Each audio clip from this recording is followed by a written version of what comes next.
Hello students. इस chapter में हम पढ़ेंगे refraction of light through a prism. Light का रिफ्रैक्शन प्रिज्म से किस तरह से होता है वो हम इसमें स्टडी करने वाले हैं चैप्टर 4 के पार्ट 4 बी में। चैप्टर 4 के पार्ट 4 ए में what we have studied refraction, refractive index and laws of refraction. So basic things we have already studied in the chapter 4a part. In chapter 4a we have already studied. Now we are going to apply the same law in this prism, in this refraction through prism also. So basic law तो mostly जो है वो बहुत ही important है, वही यहाँ पे use होने वाले हैं. There is nothing different. बहुत ही easy chapter है ये, एक ही lecture में मैं cover करूँगा with examples. With examples I will cover in only in one lecture. बस इसको ध्यान से देखना है कि इसमें किस तरह से हम चैप्टर 4a को इम्प्लीमेंट करेंगे, वहाँ के फार्मूलाज हम कैसे लगाएंगे और लॉज ऑफ रिफ्रैक्शन यहाँ पे कैसे इम्प्लीमेंट होंगे जो हम ऑलरेडी पढ़ चुके हैं. इसमें कुछ भी नया नहीं पढ़ेंगे. Only we are going to study only the refraction of light through a prism. सबसे पहले हम ये जानेंगे यहाँ पे what is prism actually. What is prism? तो ये देखिए मैंने एक शेप दिखाया हुआ है. This is a triangular cross section का और एक्सटेंडेड है कुछ. ये 3D मैंने दिखाने की कोशिश की है इसको. तो जैसे फॉर एग्जांपल अगर हम प्रिज्म को डिफाइन करेंगे तो प्रिज्म को आप एज्यूम कर सकते हैं ये एक दिखाया है ABCDEF. This is prism. Prism को अगर देखें एक सिंपल लैंग्वेज में अगर मैं बताना चाहूं तो एक ट्रायंगल है, एक शेप जिसका क्रॉस सेक्शन ट्रायंगल है. अगर इसको एक्सटेंड कर दें कुछ थिकनेस में, जैसे एक ट्रायंगुलर शेप का कोई ऑब्जेक्ट है और उसकी थिकनेस है कुछ, तो सो it will B A prism. It is a prism kind of thing जिसका क्रॉस सेक्शन क्या हो, ट्रायंगुलर हो. जिसका क्रॉस सेक्शन कैसा हो, ट्रायंगुलर हो और उसकी कुछ थिकनेस हो. थिकनेस मतलब कुछ मोटाई हो उसकी. That is known as prism. So वही मैंने यहाँ पे दिखाया है. इसमें ABCDEF, इसमें क्या दिखाया हुआ है, ये एक प्रिज्म है जिसका एक क्रॉस सेक्शन क्या है ABC क्रॉस सेक्शन है, दूसरा क्रॉस सेक्शन DEF. ये दोनों क्रॉस सेक्शन क्या है, एक दूसरे के अपोजिट है. और कैसे क्रॉस सेक्शन है, ट्रायंगुलर क्रॉस सेक्शन है, क्योंकि ये क्या है, ये इसकी क्या हो गई, thickness. That is the thickness of the prism you can से. ओके, तो हम इसमें देखेंगे कि रिफ्लेक्शन किस तरह से होता है. सबसे पहले हम जानेंगे इसके हम पार्ट्स देख लेते हैं. प्रिज्म में कौन कौन से पार्ट्स होते हैं. प्रिज्म को हम कौन कौन से, जैसे बहुत सारे इसमें सरफेसेस अलग अलग हैं. ये क्रॉस सेक्शन अलग है, ABC क्रॉस सेक्शन अलग है, DEF क्रॉस सेक्शन अलग है, और एक ADCF ये एक सरफेस हो गई. ADCF ये एक सरफेस हो गई. ABED ये एक सरफेस हो गई. तो how prism is defined. Prism की डिफिनीशन अगर हम कहना चाहिए, we want to define the prism, how we will define the prism. What is prism actually. Prism is a shape with bounded by 5 surfaces. The prism is a surface which is bounded by the 5 surfaces. 5 surfaces कौन कौन सी हैं, ये देखिए. एक surface तो एक ये वाली हो गई ACFD, ये एक रेक्टेंगुलर सरफेस हो गई. दूसरी सरफेस BEDA, ये एक रेक्टेंगुलर सरफेस हो गई. जस्ट अपोजिट वाली ये 2 सरफेसेस हो गई. और कौन सी सरफेसेस हैं इसमें, वन मोर ABC, ये एक सरफेस हो गई जो ट्रायंगुलर फॉर्म में होगी, ये वाली फ्रंट में. जस्ट इसके अपोजिट में, रिवर्स में अगर हम देखेंगे अपोजिट साइड में एक और ट्रायंगुलर सरफेस होगी DEF. ओके, ये एक सरफेस हो गई. और फिफ्थ सरफेस कौन सी होगी, फिफ्थ सरफेस होगी जो इसका बेस, जिस पे ये रखा होगा, ये वाला बेस. ओके, तो इसमें हम जो है 5 सरफेसेस कैसे देखेंगे. इस शेप में अगर हम 5 सरफेसेस देखना चाहते हैं तो one surface is this surface, and third surface is this one, and fourth surface is this. जो क्रॉस सेक्शन दिख रहा है ये फोर्थ सरफेस हो गई. फिफ्थ सरफेस कौन सी हो जाएगी, जो इसके रिवर्स साइड में, जो इसके बैक साइड में है, ये वाली सरफेस. ओके, तो a prism is a transparent medium. Prism is a transparent medium bounded by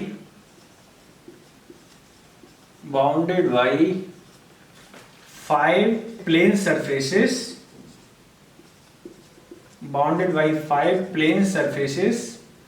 with triangular cross section.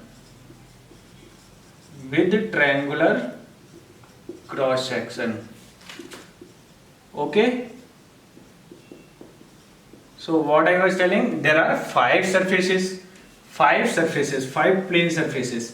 Okay, अच्छा प्लेन सरफेसेस क्यों? हम इरेगुलर सरफेसेस इन रिफ्लेक्शन जो हम पढ़ रहे हैं अभी प्लेन सरफेसेस से पढ़ रहे हैं. We are not studying the refraction through the irregular surfaces और रफ सरफेसेस. प्लेन सरफेसेस हम कोई ऐसी सरफेस से तो रिफ्रैक्शन नहीं पढ़ रहे हैं ना, इस तरह की भी सरफेस हो सकती है, but we are studying here the refraction through the plane surfaces. तो यहाँ पे देखिए सारी सरफेसेस जो हैं 1 2 3 4 and this one 5, all 5 surfaces are plane surfaces. वो प्लेन है एक. Okay, in the same plane, पूरी सरफेस जो है वो एक प्लेन में है. ओके, दैट्स वाई जो हम चैप्टर का नाम है, chapter name is refraction through plane surfaces. तो यहाँ पे जितना भी रिफ्रैक्शन हम पढ़ेंगे that will be through the plane surfaces. Okay, so what is the prism? A prism is a transparent medium bounded by the 5 plane surfaces with triangular cross section. triangular cross section जो ये triangular cross section हो गया, जो आपको बताया हमने, एक front में होगा triangular cross section और एक रियर में होगा triangular cross section. ओके, अब हम इसमें देखेंगे क्या क्या नाम इन सरफेसेस के डिफरेंट नाम होते हैं, क्या क्या नाम इन्हें दिए जाते हैं. जैसे ABC एक क्रॉस सेक्शन दिख रहा है, क्रॉस सेक्शन, और ट्रायंगल, जो ट्रायंगल दिख रहा है ABC फ्रंट वाला cross section, ABC cross section is known as ABC cross section is known as principal section. Okay, then other surfaces ABED, एक सरफेस ले लीजिए ABED ये सरफेस हो गई एक जो इंक्लाइंड है. ABED और ACDF ये दो सरफेसेस हैं, एक दूसरे पे कैसी हैं? इंक्लाइंड है किसी एंगल पे. ये एंगल है, दोनों सरफेस एक दूसरे से इंक्लाइंड है. तो इन सरफेसेस को सरफेसेस ABED ये वाली surface and surfaces ACFD are known as refracting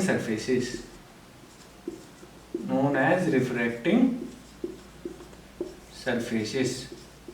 Okay, refracting surfaces, why we are saying these are refracting surfaces? क्योंकि यहाँ पे रिफ्रैक्शन होता है. कोई भी लाइट जब इंसिडेंट होगी तो वो इस सरफेस पे होगी या इस वाली सरफेस पे होगी, ACFD पे या ABED पे.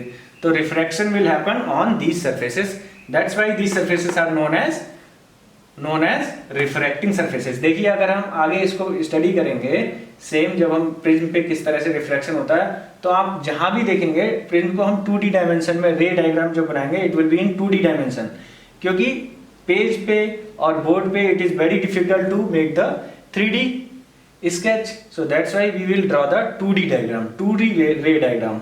तो हम देखिए हमेशा ये ट्रायंगल टाइप का बनाएंगे और इस पे रे इस तरह से दिखाएंगे. यहाँ पे रे गिर रही है, इस डेविएशन हो रहा है, इस तरह से पास हो रही है. तो देखिए रिफ्रैक्शन कहाँ हो रहा है? इस वाली सरफेस पे हो रहा है रिफ्रैक्शन, और इस वाली सरफेस पे हो रहा है. But it is drawn in 2D मतलब 2 डायमेंशन में. 2D का मतलब क्या हुआ? 2 डायमेंशन में ड्रॉ की हुई है. 2 डायमेंशन का मतलब समझते हैं x और y.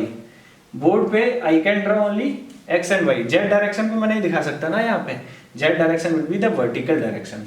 तो 2D ड्राइंग ही हम बनाएंगे, 2D डायमेंशन, 2D स्केच में ही हम जो है रे डायग्राम इसका बनाएंगे.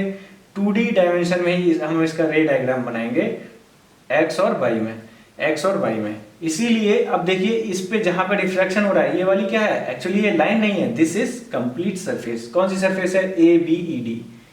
ये सरफेस है जिसपे ये रिफ्रैक्शन हो रहा है. सो दैट्स व्हाई ABED, और यहाँ पे भी रिफ्रैक्शन हो रहा है इस वाली सरफेस पे. ये कौन सी सरफेस है? ACFD. So this is also a refracting surface.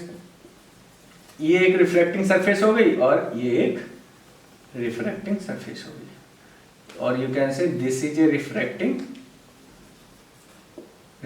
Surface and this is also a refracting surface. Okay, so refracting surface मालूम पड़ गई. ओके, थर्ड थिंग क्या है? This angle A is known as the angle of the prism.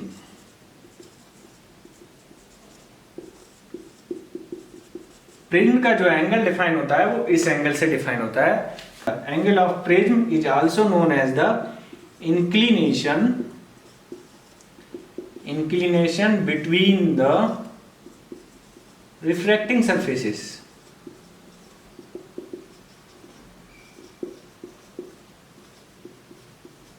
Refracting surfaces, इन दोनों बीच का जो एंगल है, दिस एंगल, और we can say this angle, this is known as the angle of the prism. Okay, तो angle of the prism हमें यहां से क्लियर हो गया। ओके, हमें ये मालूम पड़ गई एबीईडी और एसीएफडी। ये कैसी सरफेसेस हैं? These are the rectangular surfaces. अच्छा, अगर हम देखा जाए तो if somebody ask how many rectangular surfaces are there, तो यहाँ पे 3 रेक्टेंगुलर सरफेसेस होती हैं। देखते हैं और कैसे देखते हैं। अच्छा, एक सरफेसेस और छूट गई, AEFC surfaces AEFC is known as the base of the prism। What is the meaning of base? जिस पे प्रिज्म को रखा जाए, जो प्लेन क्या हो, किसी टेबल पे या किसी पे आप रख रहे हैं, तो जो कि प्रिज्म का बेस है। सो ये क्या है? नीचे वाली जो सरफेस है, ये वाली सरफेस, वी कैन से इन 2D स्केच में अगर हम दिखाना चाहेंगे तो this surface, this is known as the base of the prism. Surfaces BEFC, sorry, this is known as BEFC, surface BEFC is known as the base of the prism। okay, one more surface is EFD भी कैसी surface है? EFD, और you can say DEF। one more surface is DEF is also a triangular surface। D surface is also a triangular surface। okay, so how many surfaces are there in the prism? There are 5 surfaces, 5 plane surfaces। out of 5 plane surfaces there are 3 rectangular surfaces, 3 rectangular surfaces and 2 triangular surfaces, ओके, तो total मिला के कितनी होगी? Total is 5 surfaces. ये यहां से मालूम पड़ गया what is the prism. Now we will see the refraction of light through a glass prism. उसके बारे में हम लोग डिस्कस करेंगे। रिफ्रैक्शन ऑफ लाइट कैसे होता है, how the refraction of light is happening in the glass prism. जैसा कि मैंने बताया, अब हम रिफ्रैक्शन में जब भी प्रिज्म का डायग्राम बनाएंगे, we will take only 2D dimension, 2 dimensional sketch, 2 dimensional sketch बनाएंगे। किसका? प्रिज्म का only we will draw 2 dimensional sketch. और यहाँ पे देखेंगे how refraction of light happens in the prism.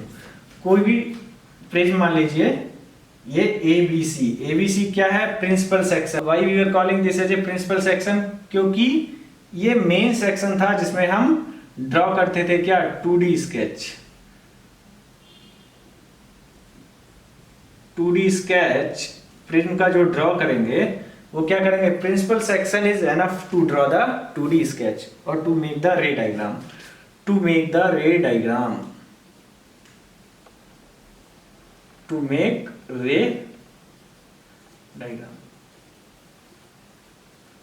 मतलब रे डायग्राम बनाने के लिए जो ये वाला सेक्शन है, principal section, that is known as the principal section. इसीलिए इसको प्रिंसिपल सेक्शन बोलते हैं, क्योंकि ये सेक्शन ही, this is more than enough to draw the ray diagram of the prism. Okay, किस तरह से अब हम देखेंगे यहाँ पे कैसे रिफ्लेक्शन होता है।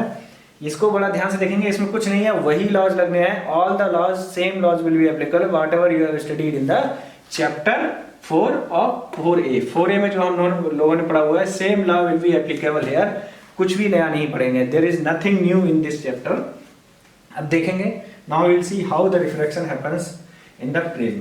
कोई रे ले लीजिए, वन रे इज देयर OA, इसको बोल देंगे, सॉरी, एक इंसिडेंट रे ले लेंगे and you call it OA। इस पॉइंट को OP, incident ray is OP, that is incident ray.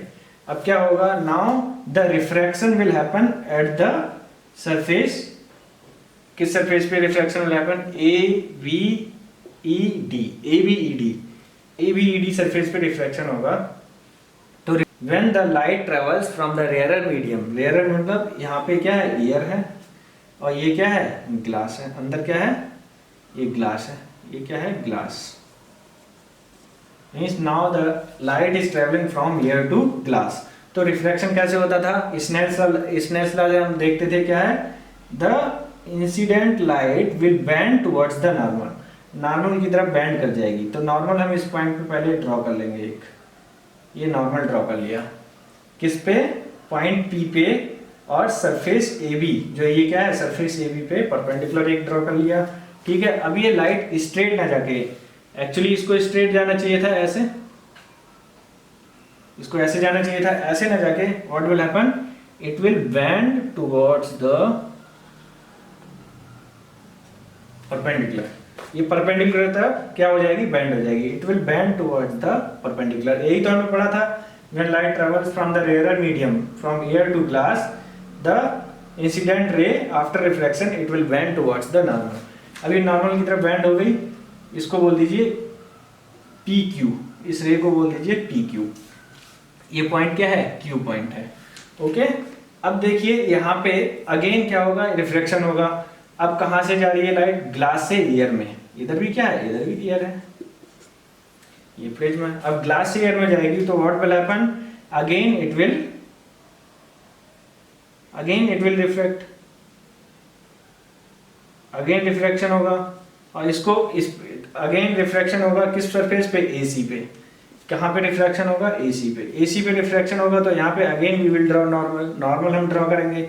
अब क्या होगा, ये लाइट स्ट्रेट ना जाके, स्ट्रेट डायरेक्शन ये डायरेक्शन हो गई, स्ट्रेट ना जाके it will bend away from the normal, away from the normal, ठीक है, नॉर्मल से अवे की तरफ, अवे मतलब बाहर दूर की तरफ को। तो ये नॉर्मल रहा आपका, इस पॉइंट को पॉइंट मान लीजिए एम, इस पॉइंट को एम पॉइंट कह दीजिए, ओके, और इसको आर बोल दीजिए। तो ओपी क्या है यहाँ पे, व्हाट इज ओपी, ओपी क्या है, OP is the incident ray, OP क्या है, इंसिडेंट रे, और पी क्यू क्या है, रिफ्रैक्टेड रे, रिफ्रैक्टेड रे inside the glass, P Q is the refracted रे। ऑलरेडी ये चीजें हमने डिस्कस की हुई हैं इन reflection. What is Q R, Q R is emergent ray, ये भी पढ़ा है हमने, Q R is emergent ray, Q R is emergent ray, okay. Emergent ray क्यों बोल रहे हैं इसको, इमरजेंट रे इसलिए बोल रहे हैं, it is emerging out from the glass, so that is known as the emergent ray, okay. So that's how refraction of the light happens. Okay, now we will see some formulas in the refraction of light in a prism. First we will draw two dimensional ray diagram. Two dimensional मतलब दो ही dimension में हम इसको दिखाएंगे रे diagram को, बड़ा ध्यान से बस। With this diagram only this chapter will get finished. This chapter will get over with this diagram. इसके अलावा इस चैप्टर में और कुछ भी नहीं है, बस इस डायग्राम को ध्यान रखना है किस तरह से रिफ्रैक्शन होता है प्रिज्म में, that's all. There is nothing new in this chapter. हम देखेंगे इसमें कोई ये मान लीजिए ए बी सी क्या है, प्रिज्म का प्रिंसिपल सेक्शन है, this is the principal section, okay. कोई इंसिडेंट रे ले लीजिए, there is OP, you can say OP is one incident ray, OP incident ray है, and now it is getting reflected at point P, ठीक है, point P पे reflection हो रहा है। सो व्हाट विल हैपन, अभी हमने क्या डिस्कस किया था, it will bend towards the normal, एक नॉर्मल ड्रा किया तो नॉर्मल की तरफ बेंड होगी, मतलब it will bend towards the normal. इसका नॉर्मल क्या है, ये है नॉर्मल, इसको बोल दीजिए पी एन, इसको बोल दीजिए पी एन, नॉर्मल है, तो it will bend towards the normal, normal की तरफ बेंड करेगी, इधर न जाके इधर हो जाएगी, तो इस तरह से it will be something like this, okay. OP क्या है, अब इस पॉइंट पे जहां पे इस सरफेस को मिलती है उस पॉइंट को क्यू बोल दीजिए, this point is Q. Again it will reflect, कैसे रिफ्लेक्ट होगी, first at point Q you draw the normal to surface AC, surface AC के नॉर्मल जो है ये ड्रॉ कर दीजिए, ओके। ये नॉर्मल ड्रॉ कर दिया। इस पे नॉर्मल ड्रॉ करने के बाद व्हाट विल हैपन, इधर मीडियम क्या है, एयर था, जस्ट अभी डिस्कस किया। ये मीडियम क्या है, ग्लास है। ये मीडियम कौन सा है, ग्लास मीडियम है। Okay, this side again it is air medium, again this side it is a air medium. तो क्या होगा, नाउ फ्रॉम एयर से ग्लास में जा रही थी तो it was bending towards the normal. अब ग्लास से एयर में जा रही है, from denser optically denser medium से किस में जा रही है, ऑप्टिकली रेयर मीडियम में। What will happen, it will bends away from the normal.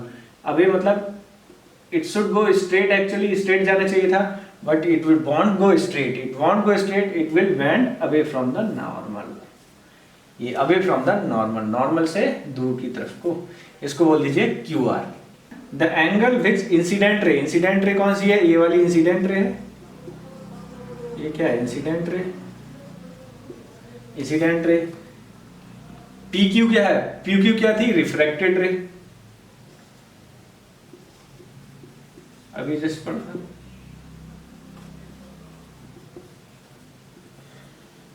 And Q R is the emergent रे, इमरजेंट रे।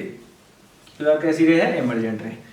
तो इंसिडेंट रे जो नॉर्मल से एंगल बनाती है उसको क्या बोलते हैं, इंसिडेंट एंगल। आई, यहां पे बोलेंगे इसको I1, क्या है, इंसिडेंट एंगल, इसको बोल देंगे I1, incident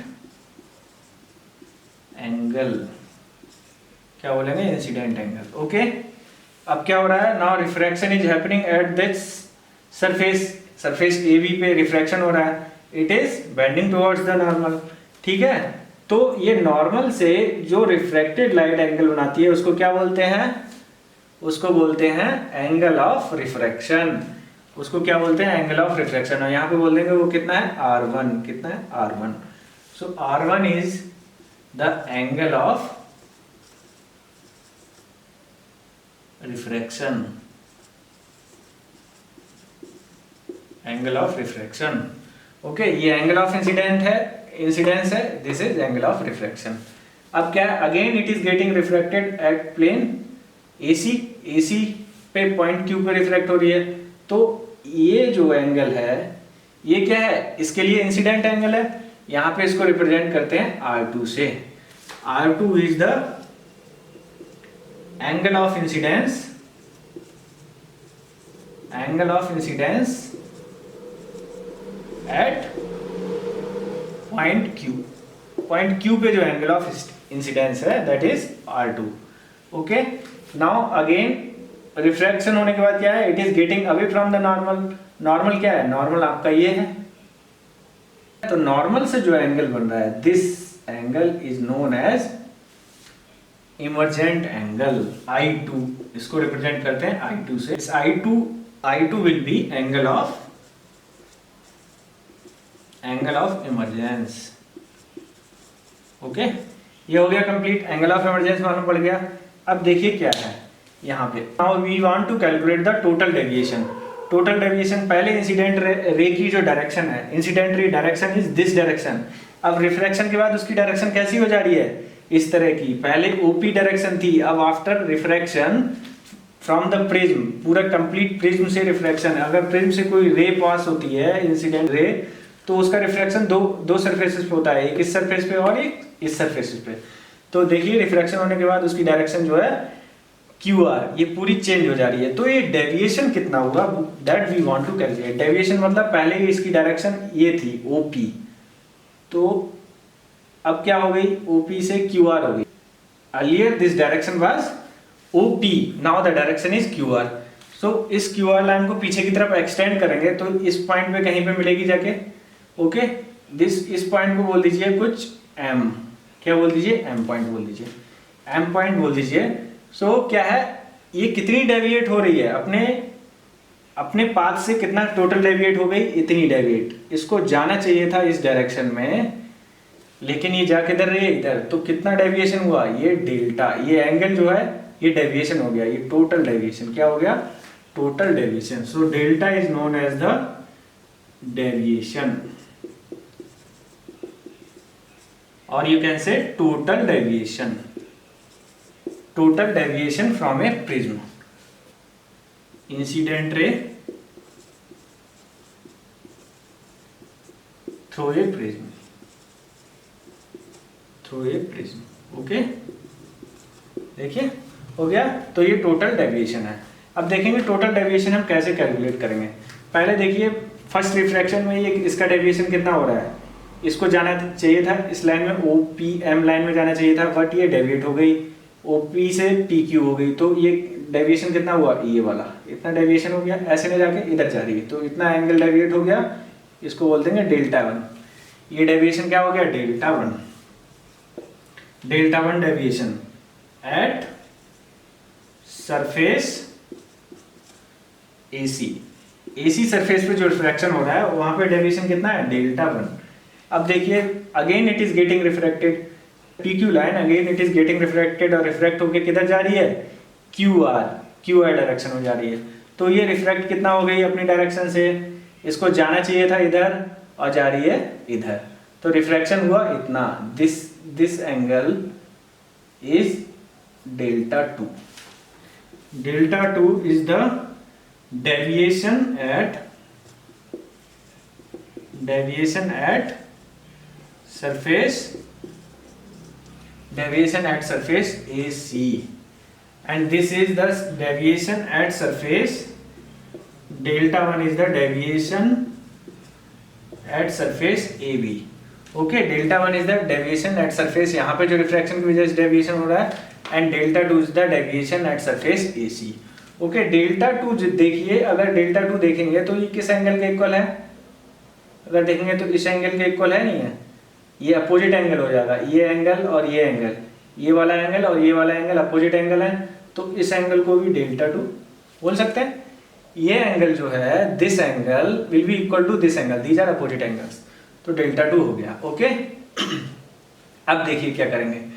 now if I want to calculate the deviation this delta one, how I will calculate, अगर मैं देखूं ये टोटल एंगल कितना है यहाँ से यहाँ तक, दीज आर अपोजिट एंगल, ये एंगल जो है I1 एंगल है, तो ये अपोजिट एंगल भी I1 होगा टोटल एंगल, तो I1 में से इफ आई सब्सट्रैक्ट R1 मुझे डेल्टा वन मिल जाएगा, ये वाला एंगल सब्सट्रैक्ट कर दूं तो delta one will be equal to the I1 minus R1। Okay, in the same way if I want to calculate delta two, ये देखिए पूरा कितना है, डेल्टा टू है, ये एंगल कितना है, delta two. If I want to calculate delta two, so this is delta two, तो ये पूरा एंगल कितना है, I2 एंगल है, ये पूरा एंगल कितना है, I2 एंगल ऑफ इमरजेंस था, ये एंगल क्या है, angle of emergence, angle of emergence है ये, ठीक है। तो ये अपोजिट एंगल हो गए, ये एंगल और ये एंगल क्या है, अपोजिट एंगल है। तो delta two if I want to calculate, तो मैं क्या करूंगा, ये पूरा एंगल I2 एंगल है, तो I2 में से क्या घटा दूंगा,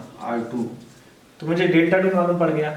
now if I want to calculate the delta if I want to calculate, how I will calculate. देखिए ये ट्रायंगल देखिए PM, इन ट्रायंगल PMQ,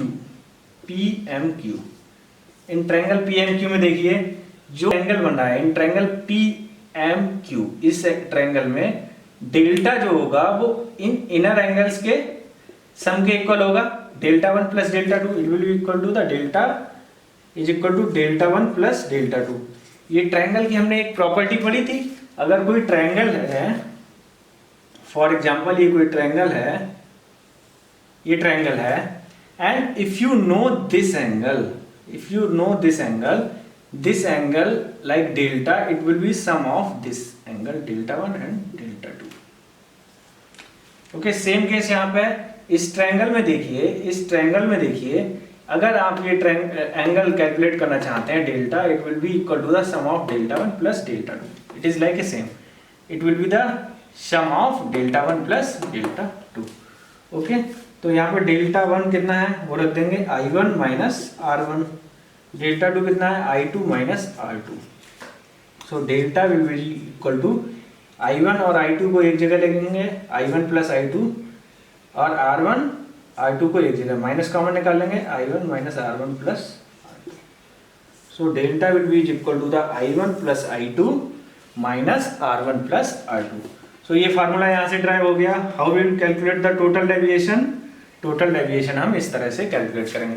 तो देखिए एक सिंपल रे डायग्राम है, इसमें कोई कोई नई चीज, we have not studied any new thing in this diagram, all the laws of refractions are same whatever we have studied in the chapter 4A।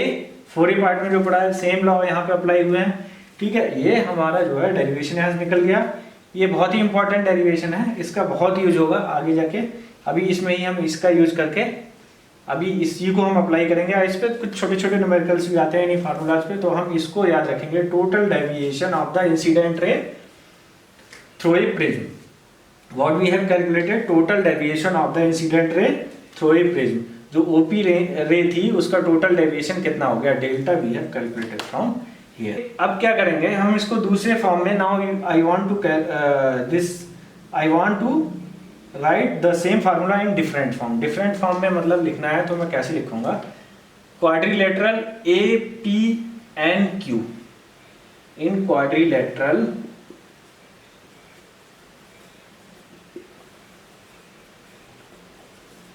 A P N Q, A P N Q, A P N Q quadrilateral ले लीजिए। इसमें देखिएगा two angles 90 degree हैं, कौन कौन से, angle APN, APN ये वाला जो एंगल है, ये एंगल जो है ये क्या है 90 डिग्री है, नहीं है, क्योंकि ये नॉर्मल है इसके। तो angle APN is equal to, ये क्वाड्रिलेटरल देखिए एपीएनक्यू, ये क्वाड्रिलेटरल फॉर्म हो रहा है। क्वाड्रिलेटरल कौन सा होता है, जिसमें 4 साइड्स होती हैं। ओके, तो ये 4 साइड्स हैं इसमें, AP PN NQ and QA. तो एंगल एपीएन कितना है 90 डिग्री, क्योंकि ये नॉर्मल है इसके। पीएन जो क्या है नॉर्मल है, तो ये एंगल 90 डिग्री हो जाएगा। ए क्यू एन भी कितना है यहाँ पे 90 डिग्री, ए क्यू एन भी कितना है 90 डिग्री, 90 डिग्री है। ओके, अब कौन कौन से एंगल रह गए, एक ये एंगल रह गया और एक ये एंगल रह गया। If I want to calculate angle P N Q, P N Q,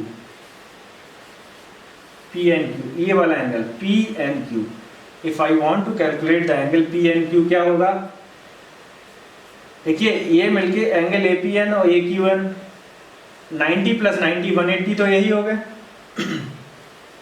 90 plus 90 कितना होता है 180। क्वाड्रिलेटरल में sum of all the angles कितना होता है, sum of all the angles, all the angles, sum of all the angles in quadrilateral it is 360। 4 sides होती हैं, तो 4 साइड से बॉन्डेड कोई भी एरिया होता है उसका सम कितना होता है, sum of all the angles 360। तो दो एंगल तो ऑलरेडी 180 के इक्वल हो गए, तो बचा हुआ दो एंगल कितना रह गया, सम ऑफ दीज टू एंगल्स, ये वाला एंगल और ये वाला एंगल, इनका सम कितना है 180। So if you want to calculate this angle PNQ, it will be equal to 180 minus A। इसका और इसका सम कितना है 180 है, एंगल PAQ का और एंगल PNQ का। तो PNQ हम निकालेंगे तो कितना आ जाएगा 180 में से A सब्ट्रैक्ट कर देंगे तो हमें मालूम पड़ जाएगा।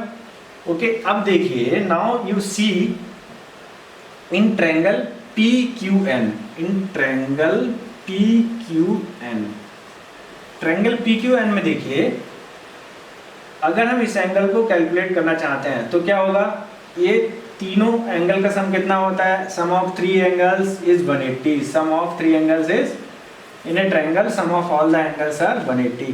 सो if I want to calculate this angle PNQ मैंने एक तो क्वाड्रिलेटरल से कैलकुलेट कर लिया, अब इस ट्रायंगल से कैलकुलेट करूंगा तो PNQ कितना आ जाएगा 180 माइनस, और ये एंगल कितना है R1, ये R2, 180 minus R1 plus R2। Okay, यहाँ से PNQ निकाला क्वाड्रिलेटरल के थ्रू तो 180 माइनस ए के इक्वल आया, यहाँ से निकाला तो 180 माइनस R1 प्लस R2 के इक्वल आया।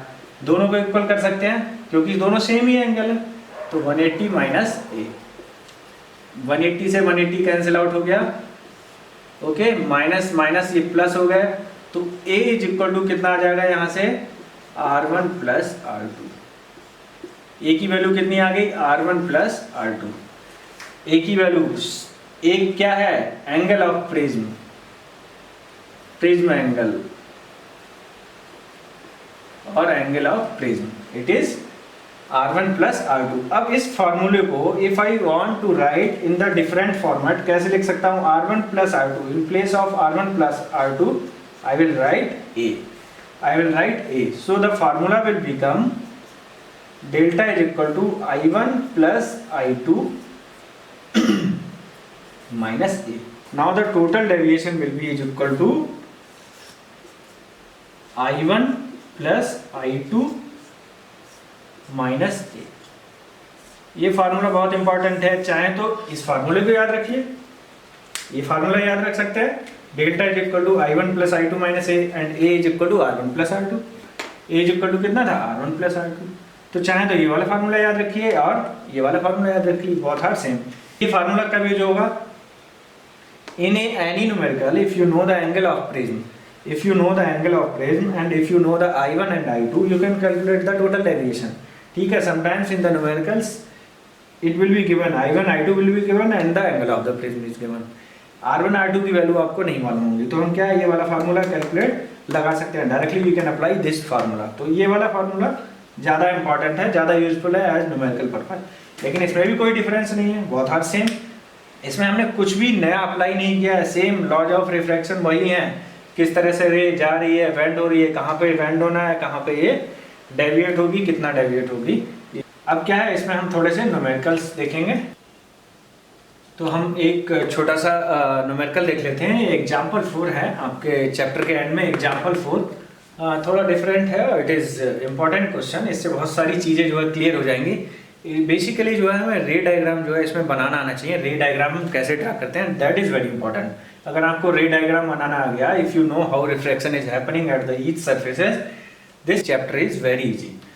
ओके, तो हम यहाँ पे देखेंगे 3 फिगर्स दे रखे हैं। फर्स्ट फिगर में ये इंसिडेंट रे दे रखी है, कोई इंसिडेंट रे है OA। ठीक है, एक प्रिज्म दे रखा है। प्रिज्म का शेप कैसा है? इस तरह का सरफेस है। ओके, प्रिज्म इस तरह का है, तो इसमें हमें रिफ्रैक्शन बताना है। ओके, इसमें रिफ्रैक्शन बताना है। अब ये OA इंसिडेंट रे है, सबसे पहले इसका रिफ्रैक्शन होगा इस पे, इस वाली सरफेस पे यहाँ पे रिफ्रैक्शन होगा।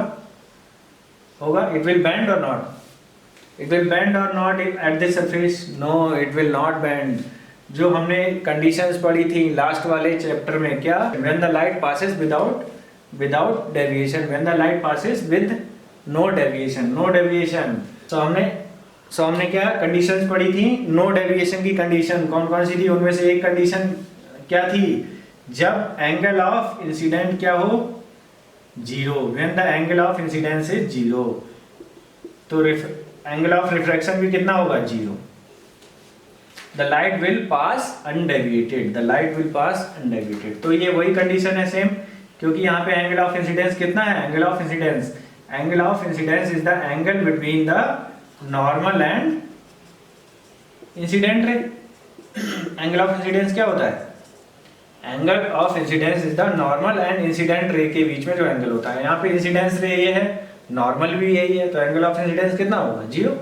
It is in the same line. Okay, तो एंगल ऑफ रिफ्रैक्शन भी क्या होता था? 0, अनडेविएटेड पास होने के केसेस में। ओके, तो क्या है, ये स्ट्रेट जाएगी। This line will go straight, this light will go, so it will go straight, this light will go straight। Okay, यहाँ पे जाके किसी पॉइंट पे मान लीजिए Q पॉइंट, मान लीजिए पॉइंट Q पे जाके यहाँ पे अगेन रिफ्रैक्शन होगा, इस सरफेस पे फिर से रिफ्रैक्शन होगा। यहाँ पे रिफ्रैक्शन के लिए हम क्या करेंगे? यहाँ पे परपेंडिकुलर ड्रॉ करेंगे। ठीक है, अब कहाँ से? ग्लास से एयर में जा रही है, ग्लास से एयर में जा रही है, तो क्या होगा? ये normal, it will bend away from the normal, तो स्ट्रेट ना जाके कैसी जाएगी? इस तरह से। ओके, तो ये रे डायग्राम हो गया। तो रे डायग्राम क्या है इसका? ये इस तरह से लाइट जाएगी straight and again it will bend away from the normal. So this is the ray diagram. अच्छा, इसमें हम ये जो when the light passes undeviated, इस केसेस में हम क्या स्नेल्स लॉ लगा सकते हैं? Can we apply the Snell's law and can we find out what is the refraction angle of refraction? Can we apply the Snell's law? Apply करके देखते हैं। Snell's law क्या था? sin I upon sin R is equal to mu. हमें angle of refraction अगर मालूम करना है तो sin R is equal to क्या हो जाएगा, साइन आर को इधर ले जाएंगे, म्यू इधर आ जाएगा इसके डिनोमिनेटर में, तो sign I upon mu, cross multiply करेंगे अगर तो म्यू क्या हो जाएगा, इधर चला जाएगा, साइन आर उधर चला जाएगा। तो साइन आई, अगर आई की वैल्यू देखिए 0 है तो साइन 0 ये क्या हो जाएगा, साइन 0 डिग्री। आई की वैल्यू कितनी है, 0 अपॉन म्यू। साइन 0 कितना होता है, 0 अपॉन म्यू। 0 अपॉन 0 के अपॉन में कुछ भी हो क्या हो जाएगा, 0। साइन आर कितना हो गया, 0। साइन टेबल में साइन 0 की वैल्यू क्या होती है, 0 होती है। ओके, तो साइन, इसको हम साइन 0 लिख सकते हैं क्योंकि 0 वैल्यू है तो इसको साइन 0 लिख सकते हैं। इसका मतलब इन दोनों को कंपेयर करिए, sine R is equal to sine 0, तो आर कितना आ गया, 0। आर कितना आ गया, 0। इसका मतलब ये जो when the light passes undeviated, इस वाली कंडीशन में अगर हम साइन ना लगाते हैं तो देखिए कंप्लीटली ये सेटिस्फाई हो रहा है। यहाँ से when I is equal to 0 R will also will be equal to 0। तो हमने देखिए बेसिक प्रिंसिपल जो हमने पहले चैप्टर में पढ़े हैं, पहले पार्ट में जो हमने पढ़े हैं, सेम फार्मूलाज यहाँ पे एप्लीकेबल हैं, कुछ भी नया नहीं है। तो उससे हम यहाँ पे ये फार्मूला लगा के भी देख सकते हैं कि स्नेल्स लॉ कैसे किस तरह से यहाँ पे वैलिड है। ओके, ये वाला हो गया। नाउ इस वाले में क्या है, फर्स्ट वाला कंप्लीट हो गया, रे डायग्राम हमने कंप्लीट कर दिया फर्स्ट फिगर का। सेकंड वाली फिगर का रे डायग्राम बनाते हैं। इसमें भी क्या है, इंसिडेंट रे मान लीजिए ये ओ ए है, ये रे जो है वो क्या है, इंसिडेंट रे है, ये इंसिडेंट रे है। ओके, तो ये इंसिडेंट रे यहाँ पे देखिए कैसे इंसिडेंस हो रही है, यहाँ पे नॉर्मली इंसिडेंट हो रही है। इसका मतलब आई इज इक्वल टू 0। I1 क्या है यहाँ पे, 0। I1 angle of incidence is 0, angle of incidence कितना है, 0। ओके, यहाँ पे भी angle of incidence, so it will pass undeviated, undeviated pass होगी मतलब विदाउट एनी बेंड, ये ऐसे पास हो रही है। ओके, इस तरह से अनडेविएटेड पास होगी क्योंकि ये नॉर्मल से 0 एंगल बना रही है। तो यहाँ पे I1 0 है तो R1 भी क्या हो जाएगा, 0। एंगल ऑफ रिफ्रैक्शन भी क्या हो जाएगा यहाँ पे, 0। एंगल ऑफ रिफ्रैक्शन कितना होगा यहाँ पे, 0।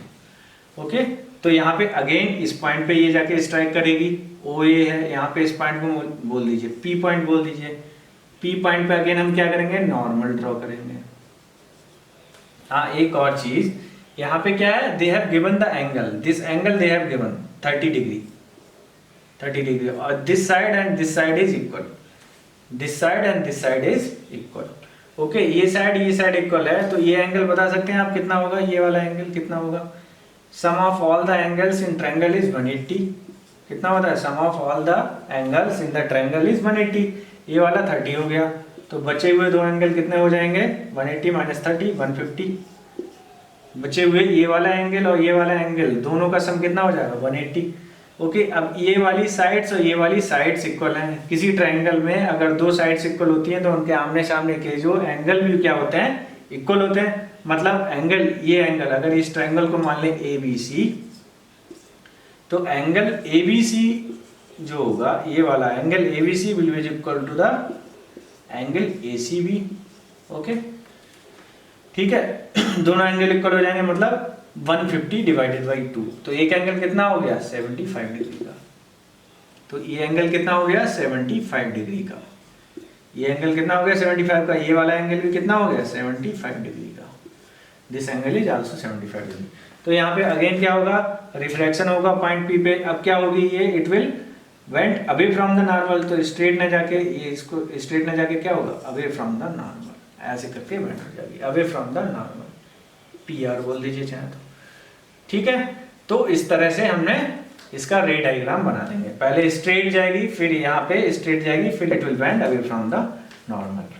ओके, अगर if somebody ask you to apply the Snell's law and calculate the angles, how you will calculate? Snell's law भी लगा सकते हैं। Snell's law यहाँ पे लगाएंगे तो सेम वे में लगेगा। ये लगा के देखिएगा, यहाँ पे एंगल ऑफ इंसिडेंस 0 है, कैलकुलेट R कैलकुलेट करेंगे तो कितना आ जाएगा, यहाँ पे 0 आ जाएगा। इस पॉइंट पे अगर Snell's law लगाते हैं तो कैसे लगाते हैं, देखिए इस ट्रायंगल, इस वाले ट्रायंगल में देखिए, इस वाले ट्रायंगल में देखिए, A इसको बोल दीजिए D पॉइंट, ADP, इस पॉइंट को D पॉइंट बोल दीजिए, इस पॉइंट को क्या बोल देंगे, D पॉइंट बोल दीजिए। ऑलरेडी A हमने यहाँ पे रिपीट किया हुआ है तो इस पॉइंट को D पॉइंट बोल देंगे। तो triangle ADP P, ADP in triangle ADP में अगर हम देखेंगे ये एंगल कितना है, ये एंगल 90 डिग्री है, ये एंगल कितना है 90 डिग्री है, ये कितना है 30 डिग्री है, 90 30 120, तो ये एंगल कितना हो गया 60 डिग्री, ये एंगल कितना हो गया 60 डिग्री, ठीक है। और ये फिर से नॉर्मल है तो 90, ये पूरा एंगल कितना हो जाएगा 90 है ये, तो ये वाला एंगल जो हम अगर कैलकुलेट करना चाहे तो 90 माइनस 60 ये कितना रह गया 30 डिग्री। इसका मतलब ये वाला जो एंगल है ये कौन सा एंगल है, R2 एंगल, R2 एंगल जो है वो कितना है 30, R2 एंगल कितना है यहाँ पे, दूसरे टाइम पे सेकेंड टाइम पे जो इस सरफेस पे रिफ्लेक्ट हो रही है, तो एंगल ऑफ इंसिडेंस कितना है, angle of incidence, angle of incidence कितना है,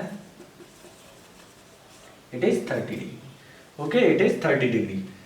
Now if you want to apply the formula, Snell's formula, and if you know the value of refractive index, and if you know the value of refractive index RI, glass का मालूम for example मानिए कितना होता है 1.5 पढ़ा है ना, 1.5 reflective index मान लीजिए। अब इस पॉइंट पे अगर if I want to apply Snell's formula, कैसे अप्लाई करेंगे, साइन आई की जगह यहाँ पे कितना है इस पॉइंट पे 30 डिग्री, ये एंगल कितना है 30 डिग्री, हमने कैलकुलेट किया अभी, साइन 30 अपॉन साइन आर कौन सा है यहाँ पे, this angle, this is the angle of emergence जिसको हम I2 बोलते थे, तो इसको बोल देंगे sine I2, sine I2 is equal to 1.5।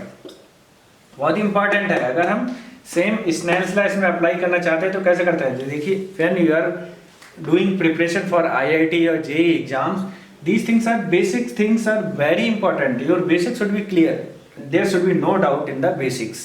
देखिए सारी चीजें बेसिक्स पे ही हैं, जो स्नेल्स लॉ पढ़ा, लॉज ऑफ रिफ्रैक्शन पढ़े, ऑल आर सेम। ये जो हम रिफ्रैक्शन थ्रू प्रिज्म पढ़ रहे हैं इसमें कोई भी नई चीज नहीं है, these are all depends on the first chapter, okay, जो फर्स्ट पार्ट हमने पढ़ा है, all depends on the part A.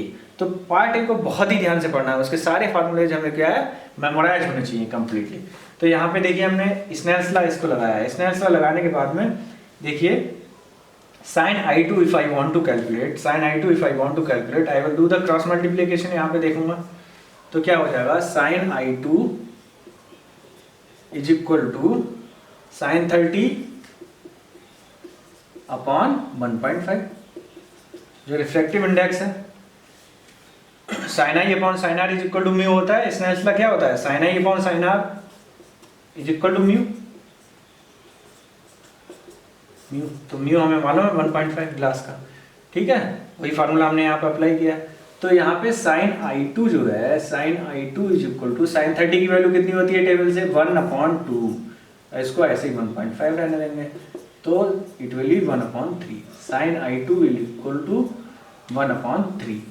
इसका मतलब अगर I2 निकालना चाहें तो देखिए आप नेक्स्ट आने वाले इन मे बी आने वाले टाइम पे इन क्लास 12th पे जो है, in class 12th you will study this.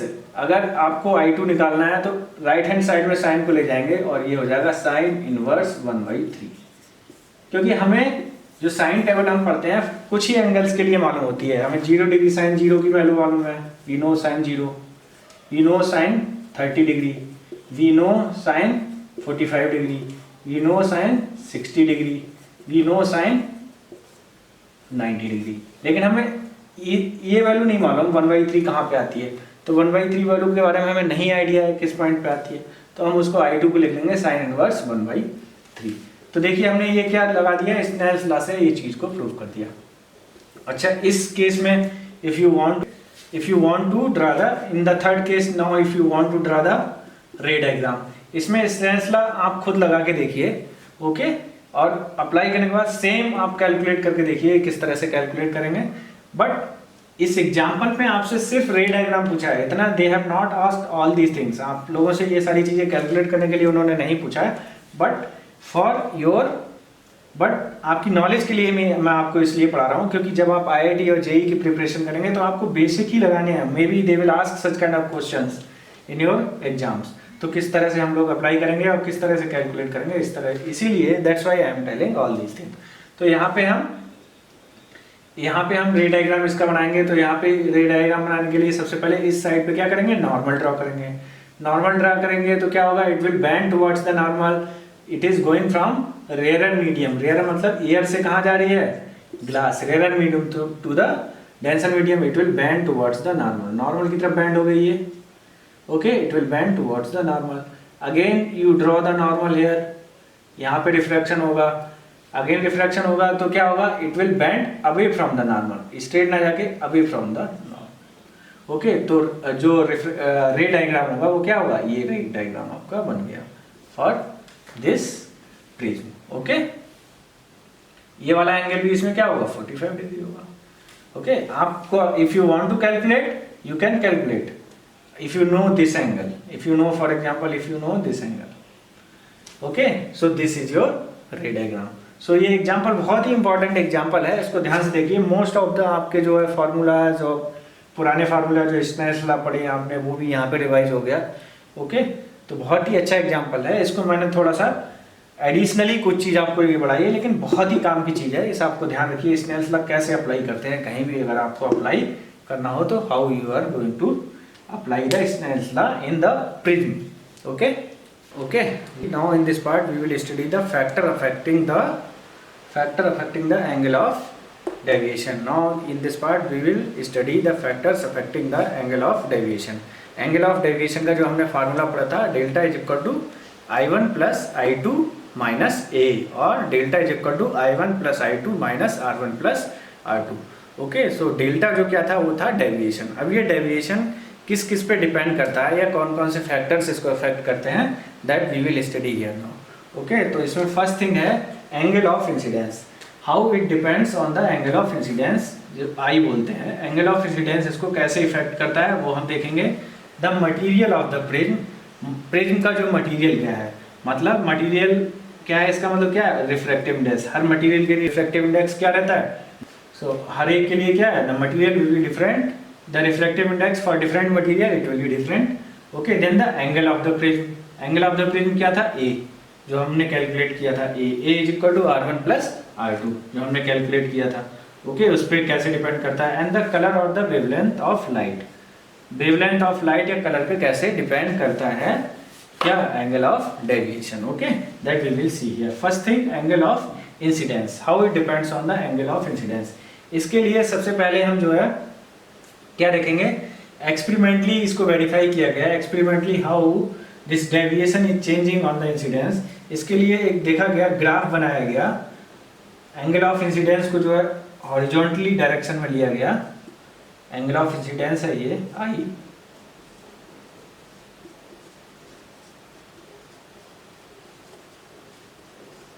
और वाई डायरेक्शन पे जो है एंगल ऑफ डेविएशन जो है, और डेविएशन, एंगल ऑफ डेविएशन जो है उसको वाई डायरेक्शन पे लिया गया डेल्टा, और एक ग्राफ ड्रा किया। तो ग्राफ ड्रा करने के बाद व्हाट वी फाउंड कि पहले जो है इन द स्टार्टिंग अगर एंगल ऑफ इंसिडेंस को इंक्रीज करते हैं तो क्या होगा, एंगल ऑफ डेविएशन जो है, deviation delta, it will decrease, और उसके बाद में क्या है, ये इट विल स्टार्ट इंक्रीजिंग। कुछ इस तरह का ग्राफ बनता है। फर्स्ट क्या है, if we see the experimental graph, पहले क्या है, एंगल ऑफ इंसिडेंस बढ़ाने पे एंगल ऑफ डेविएशन डिक्रीज करता है। तो इससे देखिए यहाँ तक क्या है, यहाँ से यहाँ पे एंगल ऑफ डेविएशन है कुछ, यहाँ पे एंगल ऑफ इंसिडेंस है कुछ, इसको मान लीजिए I1, ओके। यहाँ पे भी कुछ एंगल ऑफ इंसिडेंस है, यहाँ पे भी कुछ एंगल ऑफ इंसिडेंस है, ओके। तो देखिए पहले एंगल ऑफ इंसिडेंस इतना था, तो यहाँ पे जो डेल्टा है वो कितना है, इतना है, यहाँ पे डेल्टा 1 मान लीजिए, ओके। अब एंगल ऑफ इंसिडेंस को क्या कर दिया, बढ़ा दिया, यहाँ से I1 से I पे आ गए, I1 से I पे आ गए, लेफ्ट टू राइट जा रहे हैं तो ये वैल्यू बढ़ गई, लेकिन एंगल ऑफ डेविएशन देखेंगे वो घट गया, एंगल ऑफ डेविएशन क्या हो गया, घट गया। अच्छा, और अब इस पॉइंट के बाद में अगर हम एंगल ऑफ इंसिडेंस को बढ़ाते हैं, मान लीजिए यहाँ पे एंगल ऑफ इंसिडेंस I2 हो गया, तो देखिए एंगल ऑफ डेविएशन पे क्या डिफरेंस पड़ता है, इस पॉइंट को यहाँ वाई एक्सिस पे मिला दीजिए, तो देखेंगे क्या देख रहे हैं कि अब जो है एंगल ऑफ डेविएशन जो है वो बढ़ गया, पहले डेल्टा था अब डेल्टा 2 हो गया। इसका मतलब पहले in the starting delta decreases when, in the starting delta decreases when I increases, I को हम बढ़ा रहे हैं, देखिए डेल्टा डिक्रीज कर रहा है। पहले डेल्टा 1 था, बाद में उसके क्या हो गया, इस पॉइंट पे आके डेल्टा हो गया, कम हो गया। उसके बाद में हमने देखा delta increases, again I increases. यहाँ पे आई को इस पॉइंट के बाद में देखेंगे आई भी बढ़ रहा है और डेल्टा भी बढ़ रहा है। ओके, तो ये एक्सपेरिमेंटल वेरिफिकेशन किया गया था। इसको प्रूफ कैसे करते हैं वो हम देखेंगे। इसको कैसे देखेंगे, कैसे मालूम पड़ता है। यहाँ पे देखिए इस ग्राफ से मालूम पड़ रहा है ये जो डेल्टा है इस पॉइंट पे, ये डेविएशन की मिनिमम वैल्यू है यहाँ पे इस पॉइंट पे।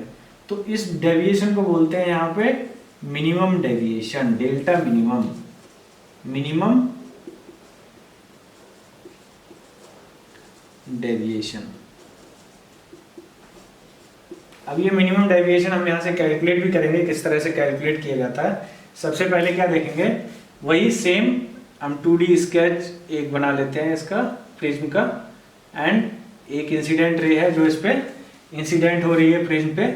अब हम क्या करेंगे, now what we will do, we will keep on rotating, we will this incident ray को हम क्या करेंगे, फिक्स कर देंगे।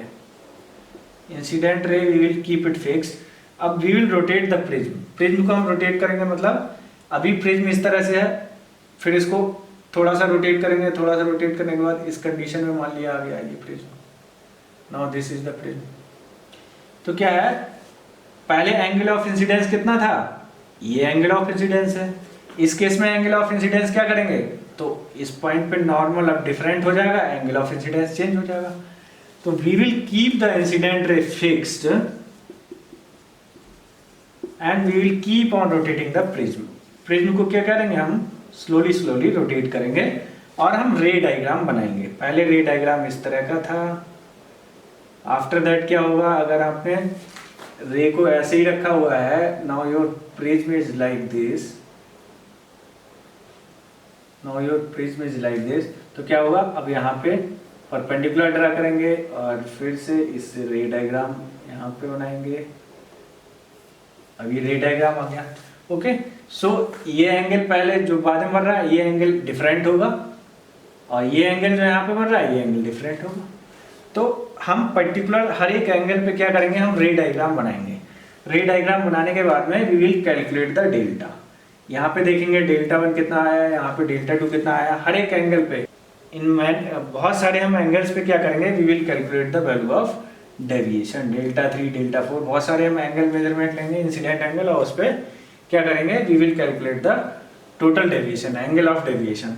एंगल ऑफ डेविएशन करने के बाद में हम क्या करेंगे, एक ग्राफ बनाएंगे, आई डेल्टा ग्राफ। इसको बोलते हैं आई डेल्टा ग्राफ। इसको क्या बोलते हैं, आई delta graph.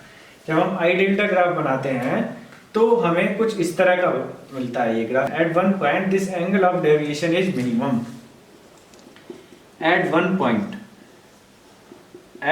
Point delta is minimum, delta minimum, angle of deviation is minimum. इस पॉइंट पे, जिस पॉइंट पे ये एंगल ऑफ डेविएशन जो मिनिमम है, वो कंडीशन होती है जब उस समय एंगल ऑफ इंसिडेंस होता है I1 is equal to I2। Angle of incidence जो होता है एंगल ऑफ इमरजेंस के इक्वल होता है। ये जो है एक्सपेरिमेंट से मालूम पड़ा, एंगल ऑफ इंसिडेंस जो होता है वो किसके इक्वल होता है, equal to angle of emergence, angle of emergence. Okay, तो ये कंडीशन हमें यहां से मालूम पड़ती है। और R1 is equal to R2, और R1 is equal to R2।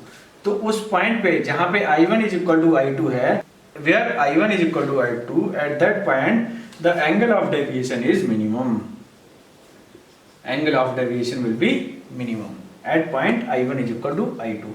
Okay, तो हम जो हमने फार्मूला पढ़ा था, one formula we have studied, delta is equal to I1 plus I2 minus A.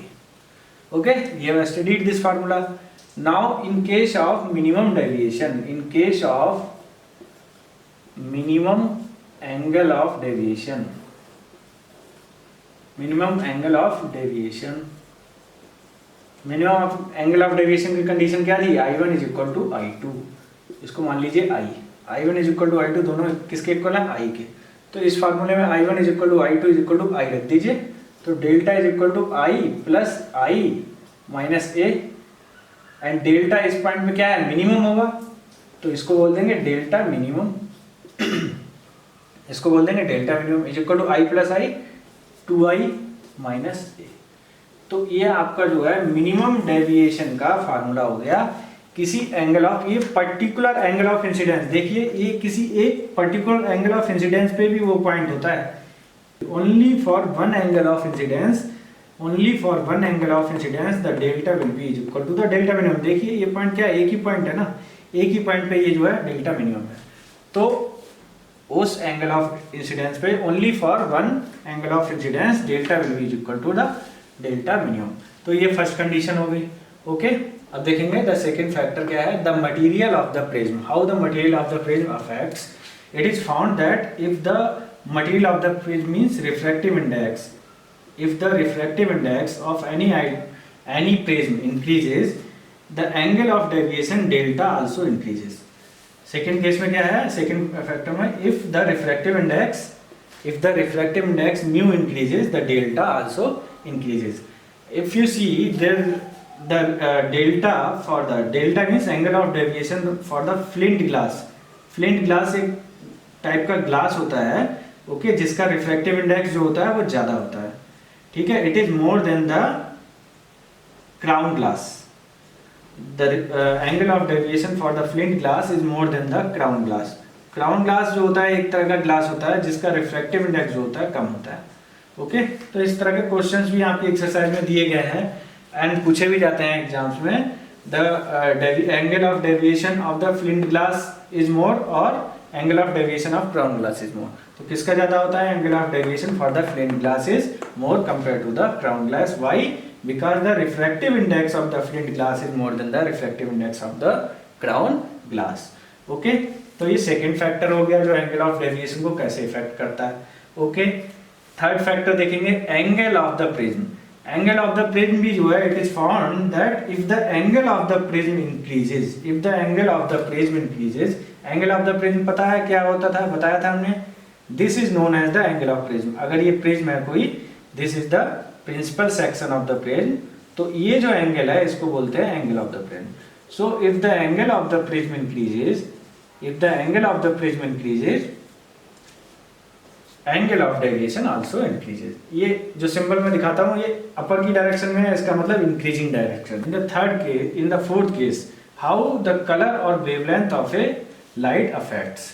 देखिए हमने इसको पहले चैप्टर में 4A में ऑलरेडी हमने एक चीज बताई थी, विब्योर जो विजुअल लाइट रहती है, विजुअल लाइट रहता है उसका पैटर्न क्या रहता है, विजुअल लाइट में जो वेवलेंथ की रेंज जो रहती है, इंक्रीजिंग लेंथ, वो इस पैटर्न में रहती है विब्योर। मतलब इफ लेफ्ट टू राइट जाएंगे विब्योर में तो वेवलेंथ क्या होती है, इंक्रीज करती है। तो हमने उसके साथ में एक प्रूफ करके दिखाया था और उस प्रूफ से बताया था अगर आप राइट टू लेफ्ट आते हैं तो रिफ्रैक्टिव इंडेक्स जो होता है वो क्या होता है, बढ़ता है।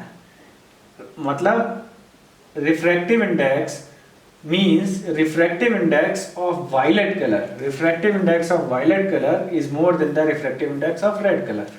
ये समझाया था 4A में। देखिएगा 4A जो है इसका पार्ट 4A में हमने इस चीज को बहुत ही क्लियरली डेरिवेशन भी कराया है और इसको क्लियरली समझाया है, ओके।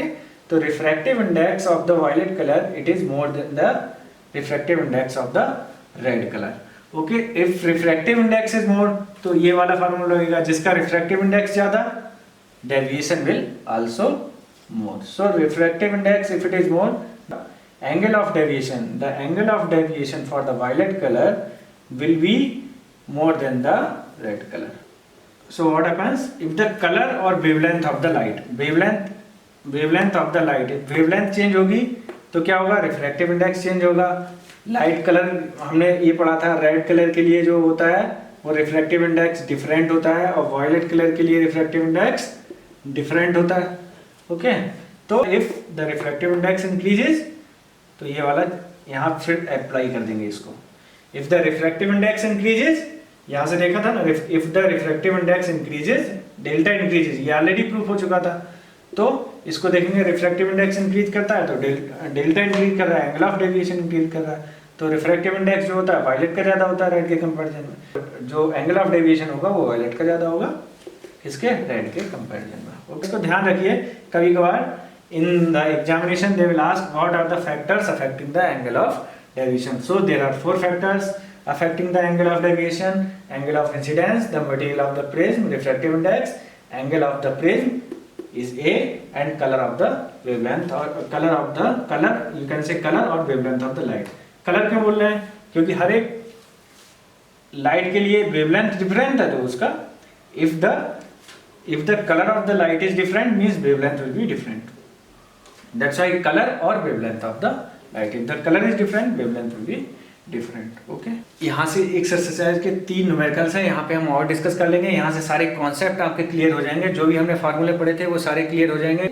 सो ये हम एग्जांपल्स देखेंगे 1 बाय 1. 3 एग्जांपल्स हैं, 2 न्यूमेरिकल्स ले रहे हैं और एक एक्सरसाइज का है, 2 न्यूमेरिकल्स हैं. तो एक्सरसाइज आपकी 4B में जो है क्वेश्चन नंबर 13 दे रखा है. क्वेश्चन नंबर 13 में क्या कर रहा है, ए रे ऑफ लाइट है येलो कलर की, it passes through a equilateral triangle, equilateral prism. Equilateral prism समझते हैं क्या होता है, व्हाट इज इक्विलैटरल प्रिज्म? जिसकी 3 साइड्स जो हैं, जिसके अगर हम प्रिंसिपल सेक्शन देखें तो उसकी 3 साइड्स क्या होंगी, इक्वल होंगी. इक्विलैटरल ट्रायंगल जो बनता है उसको बोलते हैं, उस इक्विलैटरल ट्रायंगल से जो प्रिज्म बनेगा that is known as equilateral prism. तो उससे क्या है, एक येलो कलर की लाइट है that is incident at an angle of 40 degree and it shows a minimum deviation. At a 40 degree angle पर जब इंसिडेंस कर रही है इंसिडेंट रे, तो it is showing a minimum deviation and that minimum deviation is equal to the 30 degree. So in that case you have to find out the angle of emergence. First case में क्या है, angle of emergence you have to find out. You have to find out the angle of emergence. What was the condition of minimum deviation? Minimum angle of deviation की condition क्या थी? What was the condition? Condition was I1 is equal to I2. Means incidence angle is equal to the incidence angle is equal to the emergence angle. Angle of incidence is equal to the angle of emergence. Okay, so I1 we know I1 is 48 degree. This will be equal to the I2. I2 क्या है, angle of emergence, तो I2 कितना हो जाएगा 48 degree. Okay, in the second case what he is asking, he is telling if the angle of incidence I1, if it is changed to the 30 degree, what will be the angle of deviation? Angle of deviation it will be more than the minimum deviation. Minimum deviation कितना है, 36 degree. So angle of deviation will be more than the 36 degree. ये कैसे मालूम पड़ेगा? 36 degree से ज़्यादा होगा angle of deviation when you change angle of incidence to 30 degree. देखिए जो हमने ग्राफ पढ़ा था I डेल्टा ग्राफ, I और डेल्टा इधर था वर्टिकल डायरेक्शन में, I हॉरिजॉन्टल डायरेक्शन में, तो वो ग्राफ किस तरह का था, इस तरह का ग्राफ था. मतलब सिर्फ एक पॉइंट पे जो एंगल ऑफ इंसिडेंस की किसी एक वैल्यू के लिए जो डेल्टा की वैल्यू थी वो मिनिमम थी, बाकी अदर्स वैल्यू और बाकी सारी वैल्यू के लिए अगर हम डेल्टा की वैल्यू निकालेंगे एंगल ऑफ इंसिडेंस, किसी भी एंगल ऑफ इंसिडेंस पे, तो वो इस वैल्यू से क्या होगी, ज़्यादा होगी. क्योंकि इधर भी जाएंगे तब भी ग्राफ ऊपर जा रहा है, इधर भी जाएंगे तब भी ग्राफ ऊपर जा रहा है. तो सिर्फ उस एंगल ऑफ इंसिडेंस को छोड़ के जिस पे डेल्टा की वैल्यू क्या है, मिनिमम है, मतलब इस 48 पे क्या है, डेल्टा की वैल्यू जो एंगल ऑफ डेविएशन है वो मिनिमम है, बाकी और सारे एंगल ऑफ इंसिडेंस पे जो डेविएशन होगा वो क्या होगा, मोर देन 36 डिग्री. तो इस केस में भी जो क्या होगा, when angle of incidence is change to 30 degree the angle of deviation will be 36 degree. Third case में क्या है, if angle of incidence is change to 60 degree what will happen, पहले 30 था तब भी डेल्टा क्या है 30 वाली है यहाँ पे है, और ये 48 है, आई क्या है 48 है, जिस पॉइंट पे मिनिमम है, जिस पॉइंट पे मिनिमम है दैट एंगल इज 48, और तो 30 है तब भी ज़्यादा होगा एंगल ऑफ डेविएशन. अब now if you see at the 60 degree then also it will be more than the delta minimum, correct. So here also the delta will be greater than the delta minimum, so delta will be greater than the 36 degree. So delta angle of deviation will be more than the 36 degree. Angle of deviation will be more than 36 degree. Okay, इस numerical को देखते हैं. Numericals इसमें 2 ही numericals दिए हुए हैं, 1 bye 1 हम देख लेते हैं. क्या है न्यूमेरिकल, सिंपल न्यूमेरिकल्स है, डायरेक्ट फार्मूला अप्लाई होना है और कुछ भी ज़्यादा नहीं करना है. ए इंसिडेंट रे है कोई, it is incident at an angle of 48 degree a refracting angle on a prism with a refracting angle is equal to 60 degree. कोई एक प्रिज्म है, उस पे जो है at an angle of 40 degree पे कोई क्या है, लाइट इंसिडेंस हो रही है, ये 48 डिग्री पे, ओके, लाइट क्या इंसिडेंस हो रही है। तो he is asking and it shows the minimum deviation. Minimum deviation की कंडीशन क्या थी, this line will be parallel to the base, this line will be parallel to the base, okay, ये minimum deviation की condition है। तो ये क्या है, मिनिमम डेविएशन शो कर रही है। So what will be the minimum deviation. Minimum deviation condition पड़ी थी delta minimum is equal to 2i minus a। What is the value of i, 2 into 48 degree minus a 60 degree, 2 into 48 96 minus 60। So delta minimum 96 में से 60 subtract करेंगे कितना बचेगा, 36 degree. So delta minimum will be is equal to the 36 degree. तो ये question हो गया, ये न्यूमेरिकल हो गया। In the second numerical he is asking what is the angle of incidence, what is the angle of incidence when the light passes through a equilateral prism and shows a minimum deviation is equal to 36 degree. What is the angle of incidence when the light passes through a equilateral prism and shows a minimum deviation is equal to 36 degree. Equilateral prism का angle क्या होता है? If you want to know what is refracting angle for the equilateral prism, equilateral triangle बनाइए। Equilateral triangle से जो prism बनेगा that is known as equilateral prism. तो equilateral triangle में जो एंगल्स होते हैं वो क्या होते हैं, सारे के सारे इक्वल। और कितने के इक्वल होते हैं, 60 डिग्री 60 डिग्री, क्योंकि टोटल क्या होता है 180। तो सारे इक्वल्स हो जाएंगे तो क्या हो जाएगा, a प्लस a सभी इक्वल है। 3a इज इक्वल टू 180, तो a की वैल्यू कितनी आ जाएगी 180/3। इक्विलैटरल ट्रायंगल का ऐसे ही निकालेंगे ना angle. So A will be 60 degree. So each angle is 60 degree. यहाँ पे 60, यहाँ पे 60, यहाँ पे 60. Now you want to calculate, we know the value of A. अगर triangle दिया है equilateral है तो इसका मतलब we know the refracting angle. We know the refracting angle. तो refracting angle कितना है 60 degree. We are going to calculate the incidence angle. तो delta minimum वही फार्मूला लगा देंगे 2i माइनस a। 2i को लेफ्ट हैंड साइड में ले आएंगे और a को इधर ले जाएंगे तो क्या हो जाएगा डेल्टा मिनिमम, और इधर जाके ये प्लस में हो जाएगा। i is equal to delta minimum plus a/2। Delta minimum कितना दे रखा है 36 प्लस a कितना है 60/2। 36 प्लस 60 कितना हो जाएगा 96/2। इसको डिवाइड कर देंगे कितना आ जाएगा 96/2 is equal to 48 degree. So angle of incidence कितना आ गया 48 degree. I is equal to 48 degree. ये कैलकुलेट हो गया यहाँ से। तो ये तीनों क्वेश्चंस सॉल्व हो गए, ओके।